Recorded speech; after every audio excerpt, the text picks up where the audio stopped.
Millions watched the state funeral for mourning, tradition, and closure. But inside the palace, attention quietly shifted to something smaller than a crown.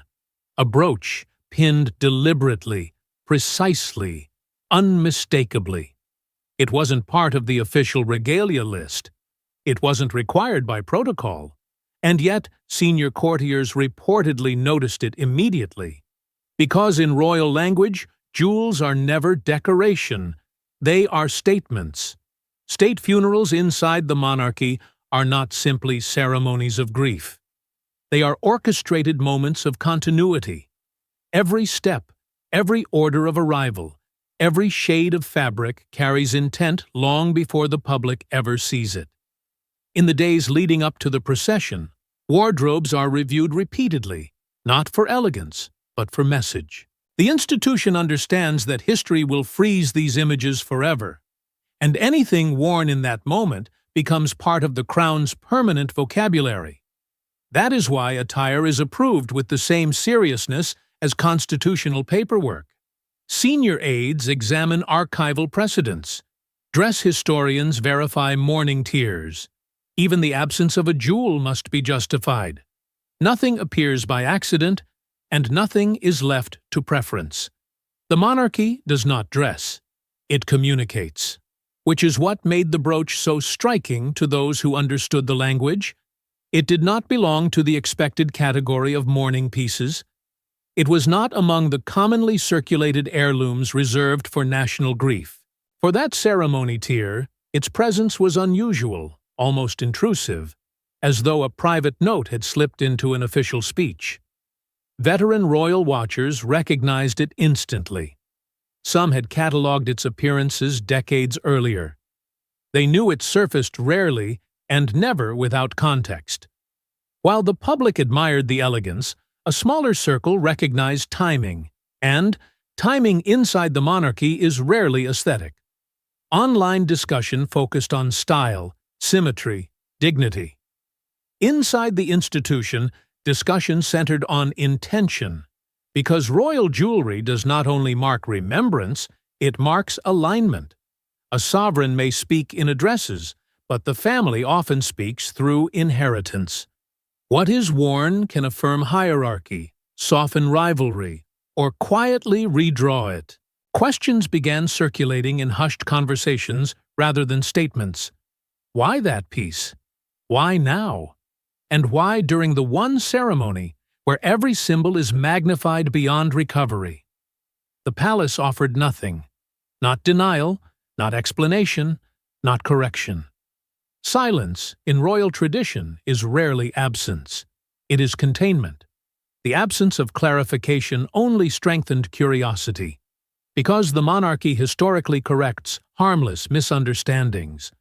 When it refuses to clarify, it signals awareness, and awareness implies intention. Courtiers understood the pattern. When a symbol speaks clearly enough, the institution lets it stand alone. By evening, attention drifted from speeches and crowds to archives and memory. Observers began comparing appearances, dates, and contexts. Patterns formed slowly, then sharply. And once historians traced the brooch's last appearance, the meaning shifted from unusual to unsettling. The brooch had been worn only a handful of times across decades, always at moments of tension inside the royal family.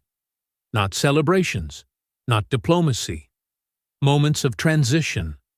Moments of replacement. Its first owner didn't choose it for beauty either.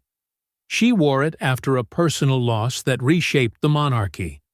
And the woman who inherited it was never meant to. The jewel entered royal possession during a period the palace rarely discusses openly. A time when stability depended less on popularity and more on survival. The monarchy was facing a fragile public mood, and the family itself was divided between duty and personal loyalty.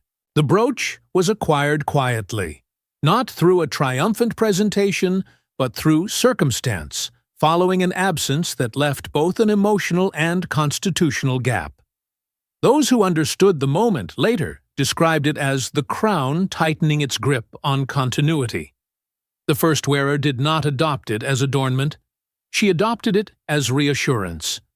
The appearance was carefully timed, almost protective, as if the institution needed a visible anchor while its foundations were being questioned. It was worn not to celebrate inheritance, but to justify it. Inside palace memory, that moment carried weight. Because succession is never only legal, it is emotional acceptance performed in public. And at that time, acceptance was uncertain. The brooch quietly became associated with reassurance after upheaval, a signal that the monarchy had chosen direction and would not retreat from it. Afterward, it did not enter the general rotation of royal jewels. Instead, it was placed within a restricted collection, pieces held back from routine use, preserved for moments when symbolism needed precision. Courtiers understood these items differently. They were not wardrobe options. They were institutional instruments. Years passed before it surfaced again. Each appearance corresponded with an uncomfortable transition, a role changing hands, a public narrative being corrected, a delicate shift in hierarchy. The brooch was never worn during calm periods. Only when perception needed guidance, only when continuity required reinforcement. Which is why its inheritance was unusual. There was no public presentation, no celebratory handover, no acknowledgement at all. It moved from one custodian to another quietly, recorded administratively rather than ceremonially. Even within the family, awareness of the transfer was limited, almost as if visibility would complicate its meaning. Then it disappeared entirely. For decades, no photographs showed it. No events listed it. Royal watchers assumed it had been retired, possibly because its symbolism belonged to an earlier era the institution preferred not to revisit. Over time, memory softened, and newer generations associated other jewels with public reassurance instead. Yet its absence may have preserved its power, because symbols gain strength in silence. The longer it remained unseen, the less diluted its meaning became. And when it finally returned, it carried not nostalgia, but deliberate recall. The monarchy reopening a message it had once delivered during uncertainty. That is why the funeral appearance unsettled historians. The crown had not chosen a random heirloom from the vault. It had revived a tool previously reserved for institutional stabilization. A relic from moments when legitimacy required reinforcement rather than celebration. But the real significance wasn't who first wore it. It was who was deliberately never allowed to. For years, palace aides allegedly avoided even mentioning the brooch around one particular royal. Not out of etiquette, out of sensitivity. Because according to former staff accounts, the jewel represented a role she never fully received while alive, yet permanently defined after her death. And that changed everything about the funeral appearance. Within the palace, jewels are divided in ways the public rarely understands. Some belong to the crown, others belong to memory.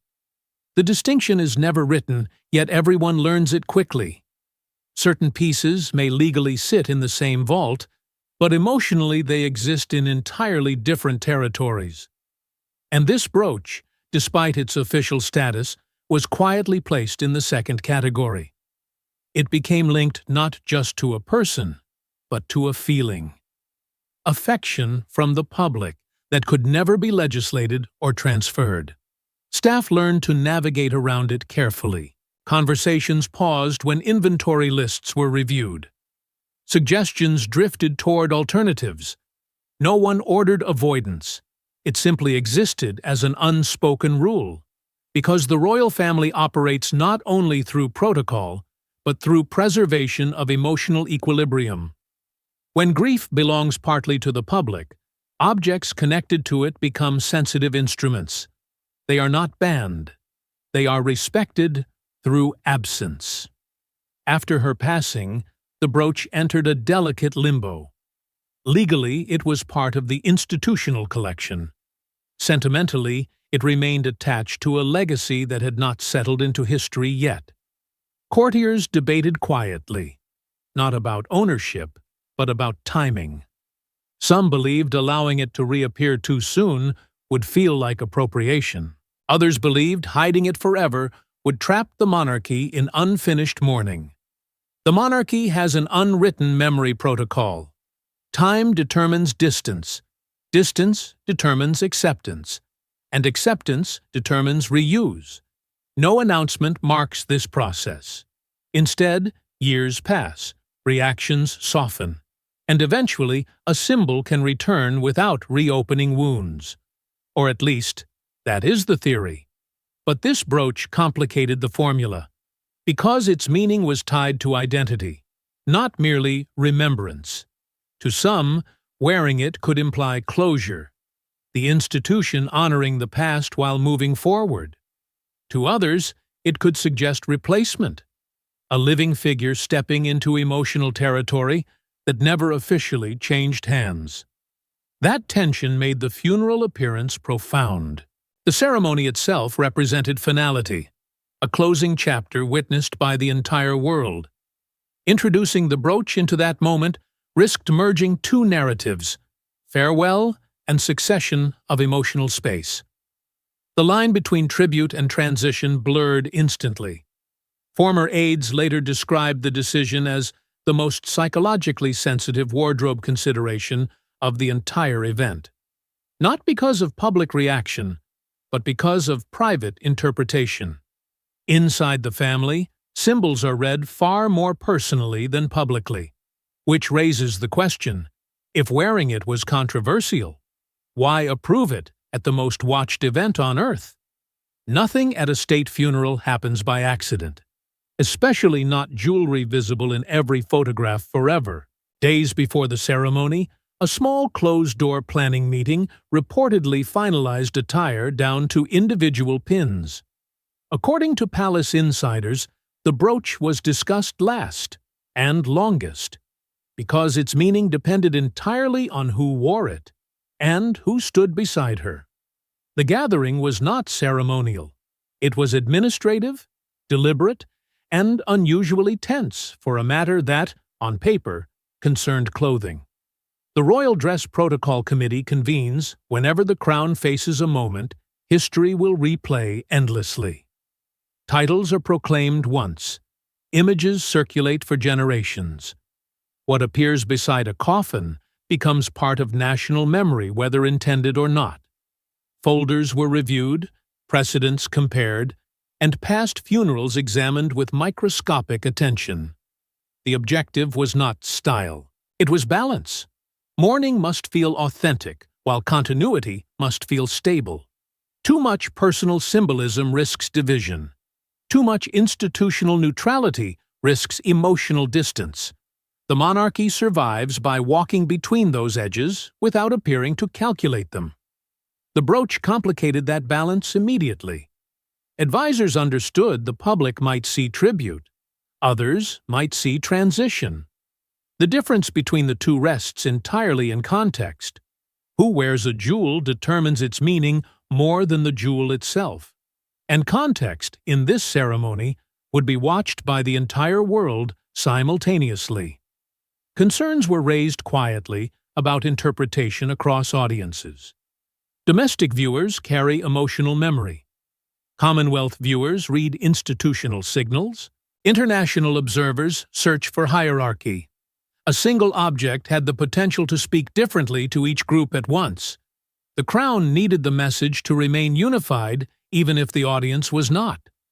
Attention then shifted to formation, the physical arrangement of the family during the procession.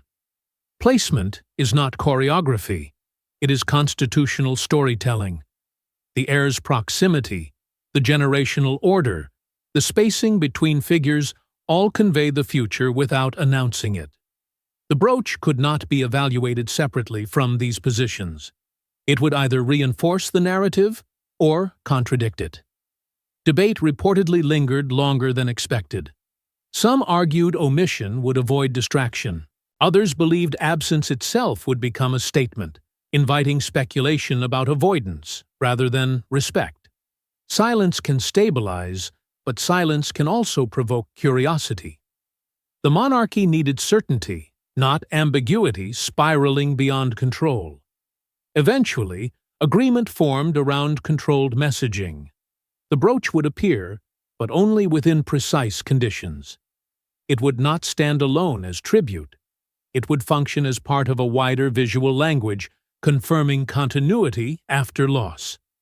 In other words, the symbol would not honor the past without anchoring the future beside it. Approval was granted carefully, not enthusiastically. Those present understood they were authorizing a sentence written without words, one that could never be revised once witnessed globally. The risk was acknowledged. So was the necessity. At moments of transition, the monarchy does not avoid meaning. It shapes it. But the meaning didn't come from the meeting. It came from placement in the procession. Most viewers watched the coffin. Analysts watched positions. Because royal processions are spatial language, every step represents rank, acceptance, and future authority. And the brooch only becomes a message when combined with where she stood and who walked directly behind her. Within the monarchy, distance is never casual. A single step forward can signify elevation, while half a pace behind can confirm support or restraint. The order of movement during a funeral is especially deliberate because grief momentarily pauses formal announcements. Instead, hierarchy reveals itself silently. Those who study royal structure understand that formation replaces proclamation. As the procession formed, attention shifted away from the jewel alone and toward its environment. The wearer was not isolated within the line. She was positioned within a corridor of meaning, ahead of some, aligned with others, and shadowed by the future of the crown itself. The brooch, once controversial in theory, now interacted with proximity. Suddenly it was no longer memory. It was placement. Historians later compared the arrangement to earlier transitions when the monarchy needed reassurance rather than explanation. During past succession uncertainties, positioning carried the burden speeches could not safely deliver. Standing beside authority implies endorsement. Walking before continuity implies recognition. Together, they create acceptance without confrontation. The symbolism deepened through pairing. A jewel linked to emotional legacy combined with spatial confirmation of institutional authority. One addressed feeling, the other addressed structure. Individually, either could be interpreted gently. Together, they became unmistakable. The crown was not simply mourning, it was organizing its next chapter in full public view. Camera framing intensified the effect. Broadcast angles repeatedly placed the brooch within sight of those directly aligned behind it. Viewers may not consciously interpret arrangement, yet perception forms instinctively. Familiar patterns reassure audiences long before they analyze why. Overnight commentary shifted subtly. Not about titles or declarations, but about stability and inevitability. Inside the palace, reactions arrived just as quietly. Staff who initially questioned the risk recognized the precision. The symbol had not overshadowed the ceremony. It had blended into it, embedding meaning without inviting challenge. The monarchy had spoken clearly while appearing silent, a balance it has pursued for generations. By morning, historians were already labeling the moment. Not tribute, not coincidence, a declaration without words. Because when emotion and structure align perfectly, the institution avoids argument entirely.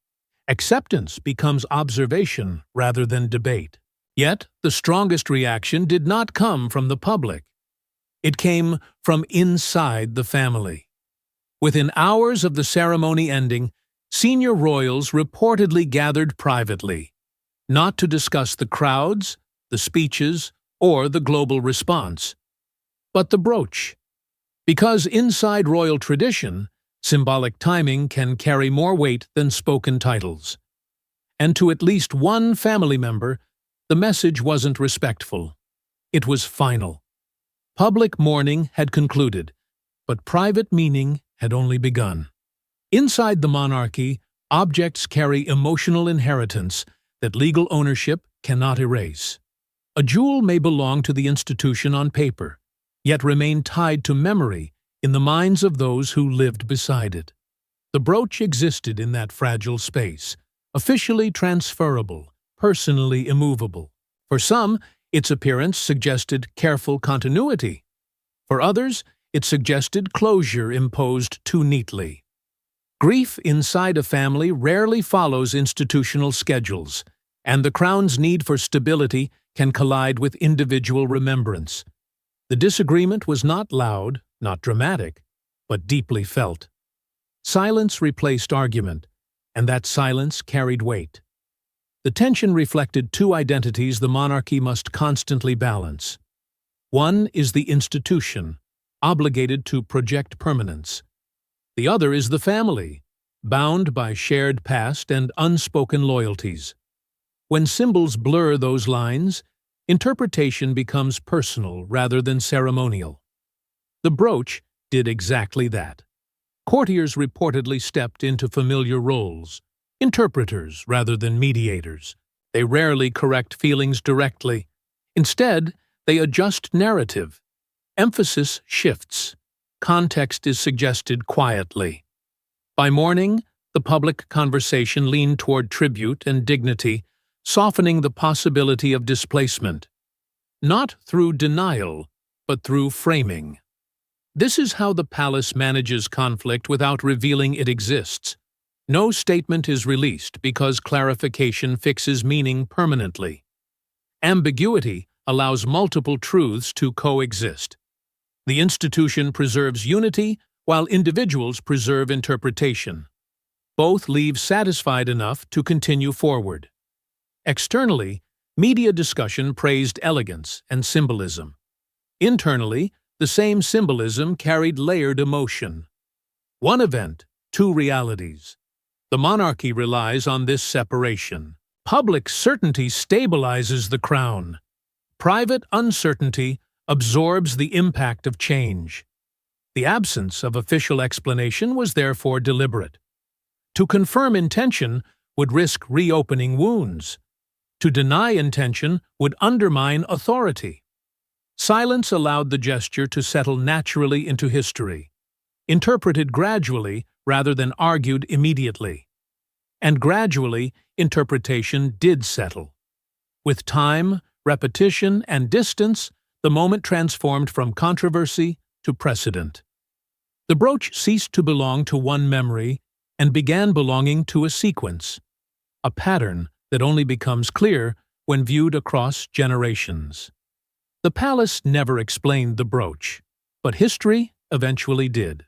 Looking back across a century of royal ceremonies, historians noticed a pattern.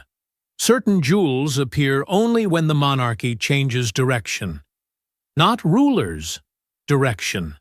The same piece appeared during abdication recovery, post-war rebuilding, and modernization, which meant the funeral choice wasn't emotional alone. It was strategic continuity. When archives were compared rather than remembered, the brooch began to look less personal and more procedural. It surfaced not at coronations celebrating confidence, but after moments when confidence had to be restored. Periods when the crown sensed uncertainty in public perception, and responded not with speeches, but with symbols that quietly reassured permanence. During earlier crises, the monarchy rarely explained itself directly. Words invite argument. Objects invite interpretation. A statement divides audiences into supporters and critics, but a symbol allows each viewer to reach the same conclusion independently. The brooch had been used precisely this way, not as decoration, but as a stabilizing instrument when transition risked appearing fragile. Each reappearance coincided with a shift in how the institution presented itself.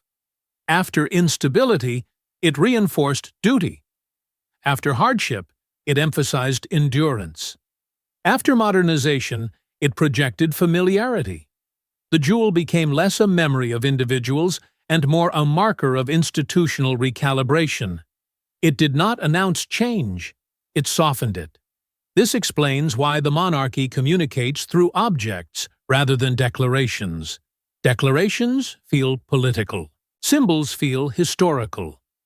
By embedding meaning into tradition, the crown avoids debate while guiding perception.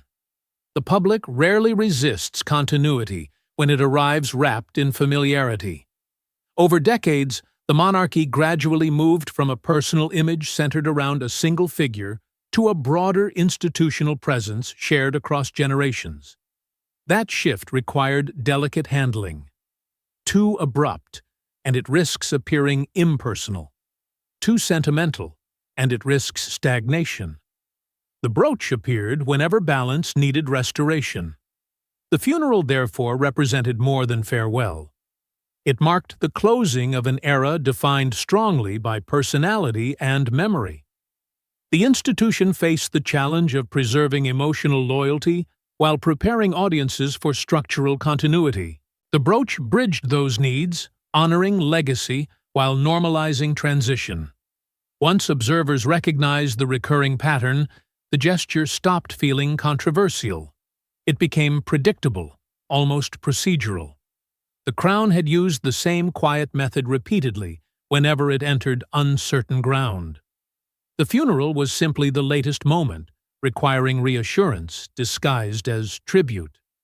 And once understood, the brooch no longer represented the past. It pointed toward the future. The world believed it witnessed mourning, but the palace staged transition. The brooch wasn't chosen to honor the woman in the coffin. It was chosen to stabilize the crown after her. In royal language, grief is private. Continuity is public. And in one silent gesture, a decades-long question about legitimacy quietly ended. For generations, the monarchy has understood a difficult truth. Succession is not secured only by law. It is secured by recognition. The public must feel that continuity has already happened before it is formally announced. If people sense hesitation, they create their own narrative. And once a narrative escapes the palace, it cannot be retrieved. The funeral, therefore, carried a second purpose beneath mourning: reassurance that nothing fragile existed beneath the crown. The brooch provided that reassurance without inviting debate. Because legitimacy spoken aloud invites comparison. Legitimacy implied through tradition feels inherited rather than granted. By selecting a jewel historically tied to stabilization rather than celebration, the institution guided perception away from personalities and toward permanence. The focus shifted from who replaced whom to the idea that replacement had never truly been uncertain. For years, public discussion surrounding the royal family had revolved around rivalry, memory, and emotional allegiance. The monarchy could not confront those conversations directly without amplifying them, but symbols allow closure where arguments cannot. Wearing the brooch during the farewell moment intertwined legacy with continuation, dissolving the invisible boundary between past and present. Instead of one era ending and another beginning, the audience perceived a seamless passage. Acceptance often depends less on logic than familiarity. The human mind trusts patterns it recognizes. By associating a current figure with an object previously connected to reassurance, the crown anchored new authority inside remembered stability. Viewers did not consciously process the connection, yet instinctively they interpreted steadiness. The message bypassed opinion and entered instinct. Words would have complicated everything. A declaration emphasizing unity risks sounding defensive. A speech about legitimacy suggests it requires validation. Silence, however, paired with historical symbolism, implies certainty. The monarchy chose the language that cannot be interrupted, recognition formed within the observer rather than delivered by the speaker. This is the essence of perception management the Crown has refined across centuries. It rarely corrects public understanding directly. Instead, it shapes the environment in which understanding forms. If people arrive at the same conclusion independently, it becomes stronger than any announcement. The brooch served exactly that function, turning a potentially divisive transition into an accepted reality. Within hours, conversation moved away from whether acceptance existed to how naturally it appeared. The absence of controversy became the proof itself. No proclamation could have achieved that effect. The symbol declared permanence without appearing to declare anything at all. In that moment, the role ceased to feel provisional. Association with legacy objects does more than honor history. It integrates the present into it. By wearing the brooch, the wearer did not step into another person's space. She stepped into the institution's continuity. The distinction matters profoundly.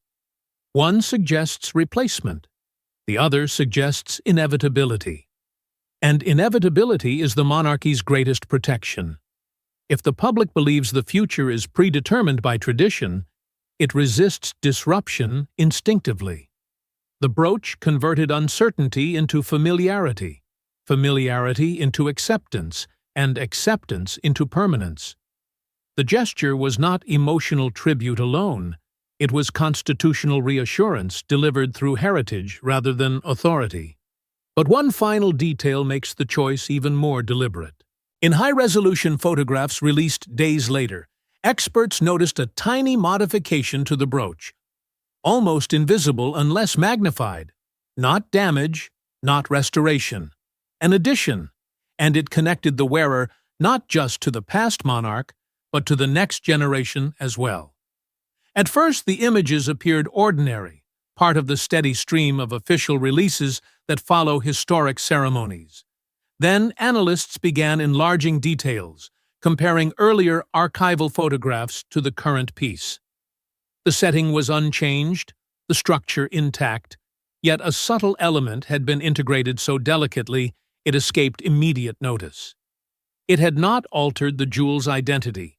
It had extended it. The adjustment was not recent improvisation. Records suggested it had been prepared before the ceremony, quietly, without announcement. That timing mattered. The funeral had been presented as remembrance, yet the modification pointed forward rather than backward. A symbol associated with reassurance now carried continuity beyond the present wearer. The message stretched across generations without ever being spoken. Inside royal tradition, adding rather than replacing preserves legitimacy.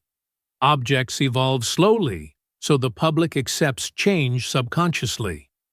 The brooch no longer belonged to a single narrative. It linked past stability, present authority, and future succession into one uninterrupted line. The crown had embedded tomorrow into yesterday. Observers began interpreting the gesture as a structural endorsement, not a proclamation of titles, but confirmation of direction. By allowing the alteration to exist yet withholding explanation, the palace encouraged discovery rather than instruction. Discovery persuades more deeply than declaration. When people uncover meaning themselves, they defend it instinctively. Days passed before discussion widened, and by then reaction had softened into fascination rather than controversy. The delay was strategic. Immediate revelation might have seemed calculated. Gradual recognition felt organic. The institution did not tell the public what it meant. It allowed the public to feel what it implied. This is how the monarchy communicates across time. It places symbols into moments that outlive speeches. Long after the funeral words fade, the image remains, studied, repeated, interpreted by future generations searching for certainty in uncertain eras. The brooch therefore carried two roles simultaneously: a farewell to one chapter and a quiet welcome to another. Its meaning settled slowly, almost imperceptibly, until debate disappeared and acceptance replaced it. The crown had again avoided confrontation by guiding perception rather than directing it.